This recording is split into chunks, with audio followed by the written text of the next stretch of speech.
vítajte pri mojom novom vlogu. Tento týždeň sa toho bude diať naozaj veľa, tak som si povedala, že vás zoberiem so sebou.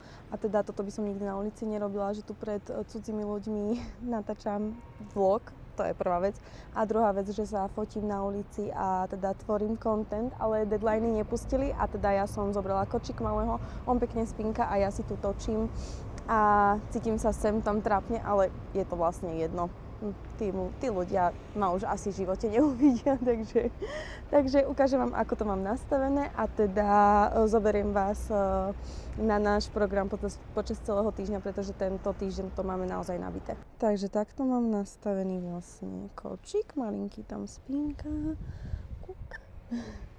Tu mám pripravený teda statív a v kočíku, prosím pekne, outfity na prezlečenie, topánky, svetrík, kabelka, toto sú rukavice ku kočíku, ale teda takto mám vlastne základ mi ostal rovnaký, čierne tričko, opasok, nohavice a vlastne som sa iba prezula a prezliekla som si bundu.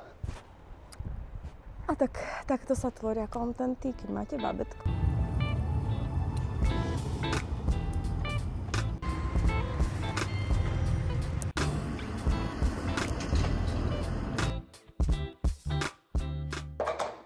No, pondelok po obede.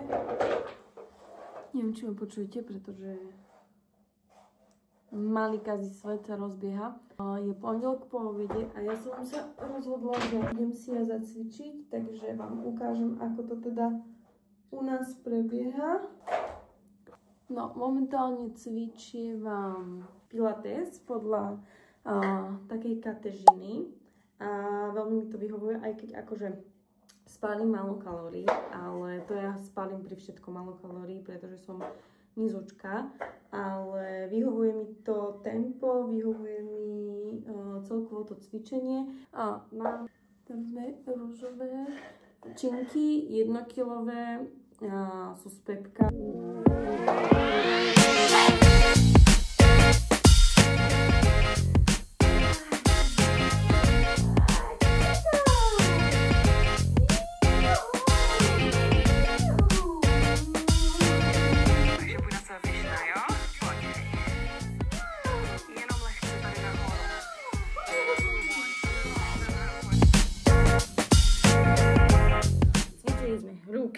Cvičili sme brúško, stred tela, že? A cvičili sme ešte hítko. A bolo to 47 minút a sme úplne hotoví. A povedz ešte, čo bolo tvoje najobľúbenejšie cvičenie? Najobľúbenejšie cvičenie sú kliky, že? A mama ich nevie toľko spraviť, ale aj tak je to najväčšia zábava. A ešte drepy, že? Drepy sú ešte super. Víš, aj ty si takto si cvičil, tak si cvičil parádne, úplne. Pomáhaš mi vyložiť umývačku, láska? A umývačka sa hríska? Áno, nie že si vybiješ tie zúbky. Máme doumývanú umývačku, preložila som si tam takto podložku z izby a ideme ju spolu vyložiť, že? Vyložíme ju. Áno, dávaj pozor, nech si nevybiješ zuby. Ja sa vám hlásim z auta, akurát idem na vzdušnú akrobáciu, lebo sme veľa tréningov vynechali. Danko je akurát s malým a dúfam, že to vydržia do 19:45, lebo vtedy už väčšinou zaspáva. Takže som veľmi zvedavá a ak sa bude dať, tak niečo vám natočím.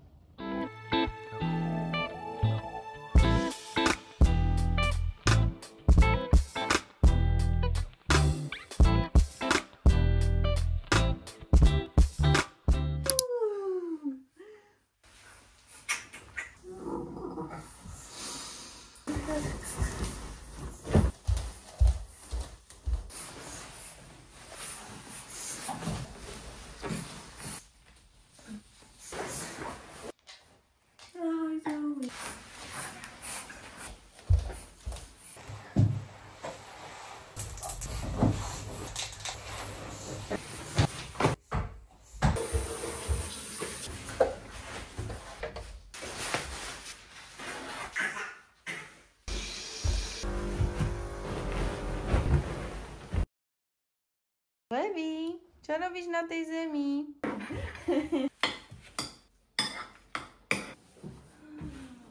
Bum, bum, bum.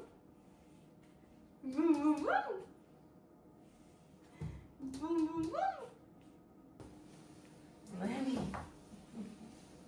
Levy,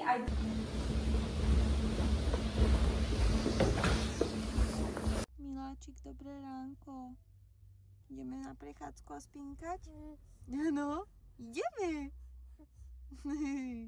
Ja vám dnes ukazujem teda všetko, čo robím a momentálne sme v meste, akurát sme zaparkovali, našli sme brutálne dobré miesto, chvála Bohu, hneď pri spote, kde chcem fotiť, ale teda idem sa poprechádzať s malým, nech zaspí, teraz už doma mi trošku zaspal a ja som ho potom prekladala, takže sa mi samozrejme zobudil, ale idem sa s ním poprechádzať, nech zaspí a potrebujem odfotiť 3 outfity, je posledný deň, kedy môžem nahrať túto spoluprácu.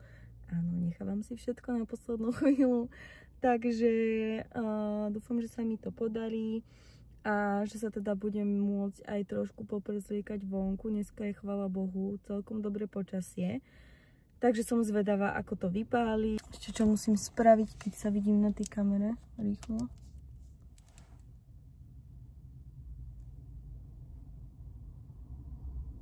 Lebo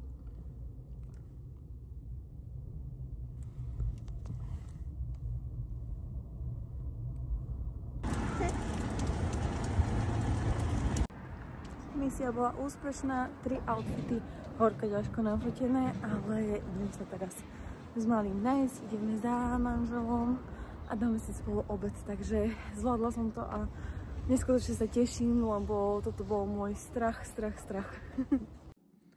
No a aj toto je realita mojich dní. Túto kopu prádla, to je asi iba tretina, čo teraz vám ukazujem. A odkladám ju ožehliť už asi tak týždeň a už pomaly nemáme čo nosiť. Zoe, dole! Dole!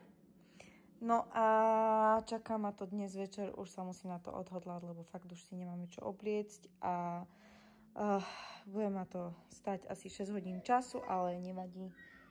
Pôjdeme večer na to, Levy má ešte tiež v práčke veci, takže to musím vybrať, dať vysušiť a ahoj! Čo si ty tu vykrikuješ? Ale na 4 musíme... Zonka, pozor. Na 4 poď. Šup. Zoe. Poď na 4. Nie, cez jednu nohu na 4. Na 4, láska. Tak, na 4 poď. Poď, ale... Poď na 4. Poď na 4. Na 4. Na 4 ty poď. Na 4 ty poď. Áno, na 4. Čau. Ahoj. Kuk. Kuki. Čo to mám? Kopky nohami. No poď hore, aby si to videl. Poď hore, hop. No poď. Na 4. Šup. Ako Zoe. Nie. Hop. Ale cez tú jednu nožku. To musíme napraviť. Povedzte mi, prosím vás, že prečo sú zástrčky pre deti také zaujímavé? Ešte, že sme tam kúpili krytky. V predstihu. Lebo toto prišlo úplne nečakane, že? Zástrčky. Také sú zaujímavé. Áno. Musíš dávať na ne pozor, lebo niekde krytku nebudú mať a môže sa ti niečo stať, vieš? Dobre?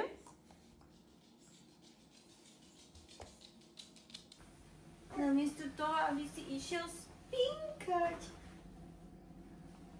Tak, na 4. Tak, áno, ideš. Riťka, poď. Áno, tak. Čo to je za zvuk?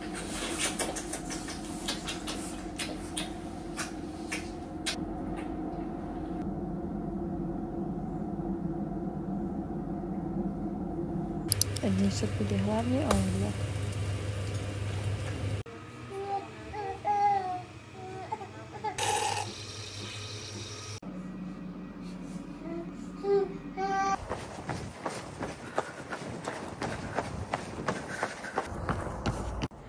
dobehané, čas sa zlepšil od minulého týždňa. Dnes sme na obed zvolili nový recept, ktorý som videla u Katežiny, podľa ktorej cvičím Pilates, teda Glow with Kate. A bol to losos s špenatovou omáčkou, s rýžou a s mangom. A boli sme voči tomu trošku skeptickí, ale vypálilo to úplne dokonalo a zavidelo sa to asi medzi naše top jedlá, ktoré si odteraz budeme pripravovať. A pozrite sa už len, ako to vyzerá krásne na tanieri, úplne zdravé, svieže a fakt výborné.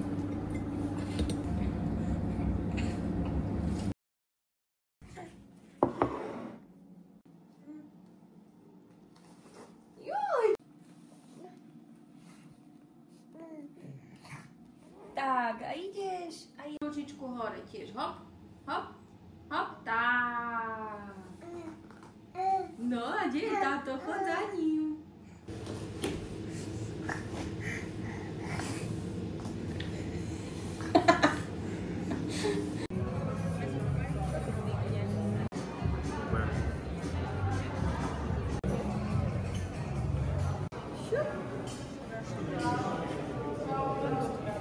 Ja by som sa vám chcela ešte veľmi pekne poďakovať za pozretia na minulom videu.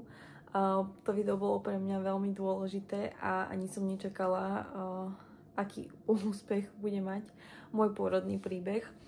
A nečakala som absolútne toľko reakcií, koľko mi prišlo na to video. Nečakala som vôbec toľko pozitívnej energie a toľko prianí, toľko reakcií, proste absolútne som to nečakala a neskutočne vám za to ďakujem, som za to naozaj nesmierne vďačná. A ak by ste niekto potrebovali alebo sa chceli o tom so mnou porozprávať, tak kľudne mi napíšte, ako už niekoľko z vás urobilo. A ja si určite nájdem na to čas, aby som každej jednej z vás odpísala. Aj som sa snažila odpovedať na každý jeden komentár a dokonca na mail. A pozdravujem aj slečnu alebo pani, teda, ktorú som stretla u lekárky a ktorá ma spoznala. Takže ak to pozeráš, tak ahoj, pozdravujem. A ja ani neviem, čo viac vám k tomu povedať, pretože som sa vám tak otvorila, povedala som všetko od srdca a tak nejako aj všetky vaše príbehy mi pomáhajú to vyliečiť a nejakým spôsobom v sebe nosiť hrdosť na tú celú situáciu. A takže vám ešte raz veľmi pekne ďakujem a som tu pre vás. A teraz už je večer, ako vidíte, a my si ideme spraviť pizzu. Malinky už pôjde spať, takže si ideme spraviť pekný večer a ja dúfam, že sa vám toto video páčilo, že to bol výživný vlog a teším sa na vás pri ďalšom videu. Ahojte. Tak a cesto máme nachystané. My si cesto na pizzu teda vždy robíme zo špaldovej múky a potom na vrch pridávame paradajkový pretlak, oregano, strúhanú mozzarellu, salám, osvedčil sa nám najviac obyčajný nitran, červenú cibulku a dáme to zapiec na 250 stupňov úplne na spodok trúby. Takto vyzerá výsledný produkt a je to naozaj dokonalosť. Dobrú noc!